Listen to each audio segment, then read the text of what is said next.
Dalam dunia kesehatan, komunikasi bukan hanya sekadar bertukar kata, tetapi membangun kepercayaan antara tenaga kesehatan dan pasien. Melalui komunikasi yang efektif, kita dapat memahami kebutuhan pasien, belajar untuk bekerja sama dalam tim, dan juga memberikan perawatan yang setulus hati. Karena di balik setiap diagnosis, pasti ada manusia yang perlu didengar dan dimengerti. Silakan duduk, Ibu. Ya, Halo Ibu Ade, aku Dokter Candy. Nama Ade siapa? Nama aku Elin, Dok. Namanya Elin. Elin umur berapa? Umur 6. Elin umur 6. Elin kenapa? Sakit perut, Dok. Perut Elin sakit? Iya. Kenapa perutnya bisa sakit? Kemarin baru habis makan pedas. Kemarin makan pedas. Untuk perutnya sakit dari kapan ya, Bu? Udah dari tadi pagi. Oh, dari tadi pagi. Tapi disertai mungkin muntah atau demam? Ya, muntah-muntah tadi, Dok. 2 kali dia muntah. Muntahnya 2 kali ya. Oke, tapi diare ada nggak, Bu? Enggak sih kalau diare. Oh, diare nggak ada. Oke, Elin sakit banget perutnya. Iya, Sakitnya kayak melilit gimana? gitu. Kayak gimana? Melilit gitu. Melilit kayak gitu. Oke, mungkin bisa kita cek dulu ya. Terus boleh cek suhu sama tekanan darahnya. Baik, Dok. Mari, Bu, saya arahkan untuk saya periksa. Kirim sini. Permisi, Bu, saya ingin ukur suhu pada anak Ibu ya. Yesus. Ih, sakit nggak? Enggak, Enggak, apa kok? Cuma sakit kok bentar doang. Berapa suhunya, Sus? 38,7 derajat Celcius, Dok. Oh, oke. Elin boleh tiduran bentar ya. Dokter mau cek perut Elin. Dokter pencet-pencet, nggak sakit kok, oke? Oke. Oke Bu, tadi hasil pemeriksaan tadi suhu Elin itu termasuk tinggi dan perutnya sempat saya pegang itu agak sakit. Jadi untuk nanti 1 minggu atau beberapa minggu ke depan Elin hindari dulu makan makanan yang pedas, makanan berminyak, dan Elin banyak minum air putih ya Elin ya, jangan minum es dulu ya. Oke, mungkin saya akan resepkan obat paracetamol untuk pereda nyerinya dan untuk demamnya juga. Saya akan juga memberikan anti untuk mualnya dia juga, dan saya akan memberikan antibiotik juga untuk Elin. Dihabiskan semua ya Bu ya. Oke, Dok. Oke Elin, udah lekas sembuh ya Elin. Ya, jadi aku nggak boleh makan es krim lagi, Dok. Jangan dulu, nanti mau perut Elin makin sakit.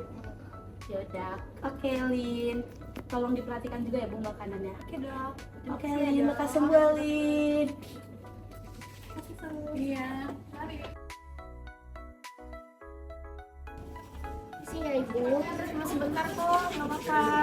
Sebentar ya, sebentar ya. Aduh, kesentuh dulu sebentar. Sebentar aja kok, nggak sakit. Terus gini ya. Sebentar ya, sebentar Bang, kok. Selamat pagi Bu Hari. Apa kabarnya hari ini? Iya, saya Dokter Yevita yang minggu lalu periksa Ibu. Kita mau ngobrol sebentar tentang batuk Ibu ya. Batuk. Batuk kenapa? Iya Bu, batuk Ibu sampai sekarang belum sembuh-sembuh. Dok, dari malam batuk Ibu belum sembuh sampai sekarang. Oke, baik. Berarti keluhan utamanya itu batuk berdahak selama 2 minggu ya? Terutama pada malam hari ya? Iya. Oke, berarti setiap malam Ibu kalorinya ada merasa sesak gak ya? Setiap malam itu Ibu merasa sesak, Mm-mm. apalagi ngos-ngosan gitu. Oke, baik. Ada riwayat penyakit paru atau jantung sebelumnya? Kalau pada saat Ibu kerja, Ibu ada penyakit yaitu bronkitis. Oke. Nggak apa-apa Bu, itu wajar kok pada usia Ibu sekarang ini. Kita bantu supaya pengobatannya tidak terlewat ya. Ibu sekarang ada konsumsi obat darah tinggi nggak ya? Obat. Kadang saya lupa, Dok. Tapi saya setiap pagi sering minum teh. Oke, teh bagus sih untuk Ibu konsumsi. Tapi obat juga penting ya Bu ya. Suster Tia boleh tolong bantu cek tekanan darah Ibu kalorinya? Silakan. Terus asal saya nggak apa-apa, sebentar doang kok. Sakit.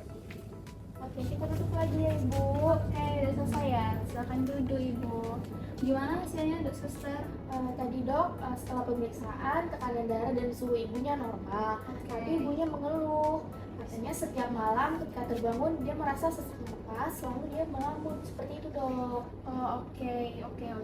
Nanti saya akan buatkan jadwal minum obat hariannya untuk Ibu Farah. Nanti Ibu Farah tempel di rumah supaya ibunya teratur minum obat dan nggak terlewatkan. Oke, Ibu? Baik dok, terima kasih ya dok. Oke, sama-sama. Semangat ya Ibu Fahri. Jaga kesehatan. Terima kasih.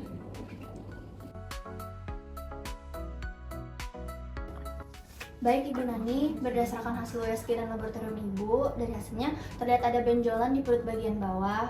Untuk mencegah komplikasi, kami sarankan dilakukan operasi pengangkatan ya Bu. Operasi ya dok? Kayaknya nggak perlu deh dok. Saya bisa sembuh sendiri. Saya paham Ibu, keyakinan itu penting.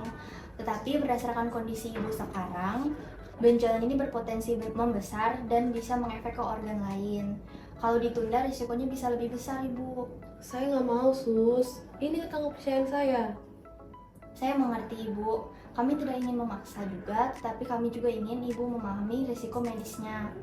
Operasi ini justru bertujuan agar Ibu bisa sehat dan tidak kesakitan terus seperti sekarang. Tapi dokter nggak mengerti. Ini bukan soal tubuh dokter, tapi soal iman saya. Kalau saya dioperasi, keluarga saya bakal menolak saya. Ibu, kami paham kalau ini adalah kondisi yang berat bagi ibu. Sebelumnya kita tarik nafas dulu ya Bu, supaya ibu lebih rileks dan lebih tenang. Baik, ibu sudah tenang. Jadi keputusan tetap berada di tangan ibu ya Bu.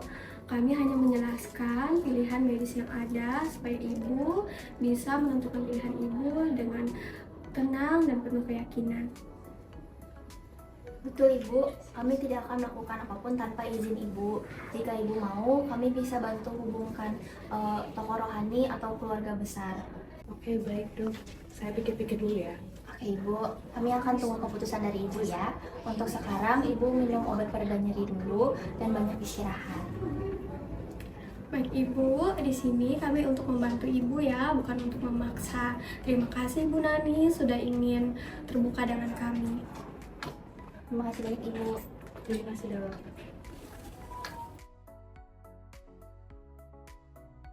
Terima kasih ya Pak sudah datang di sini. Kami sudah mendapatkan hasil lab pemeriksaan terakhir dari anak Bapak. Saya izin menjelaskan untuk kondisi anak Bapak sekarang ya.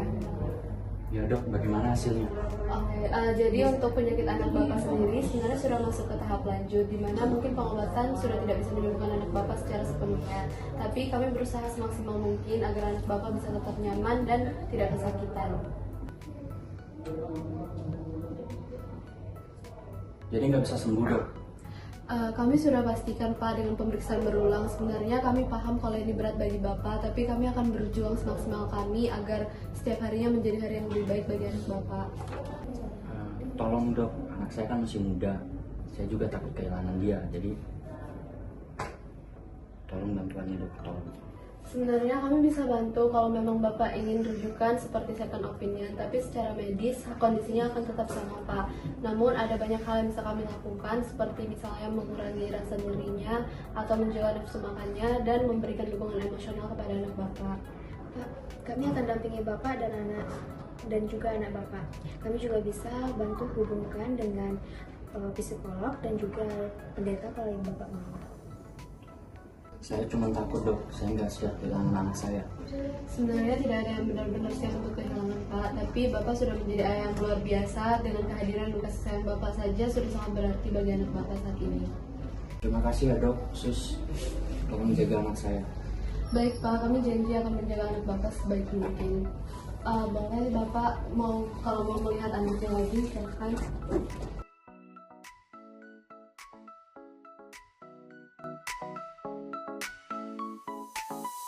Selamat pagi Ibu. Pagi, Dok. Ini dengan adik Sevi ya? Iya dok. Jadi gimana Ibu, apa keluhannya adik Sevi hari ini? Oh, cewek itu 1 minggu terakhir spesifiknya 2 hari itu dia batuk terus dok, terus badannya itu panas. Oh, tapi ada keluhan riwayat alergi gitu? atau Oh, enggak? alergi udah nggak ada Oh, dok. nggak ada. Berarti kita langsung mulai pemeriksaan aja Oh, ya. oke, Dok. Adik Sevi, ayo kita langsung ke periksa.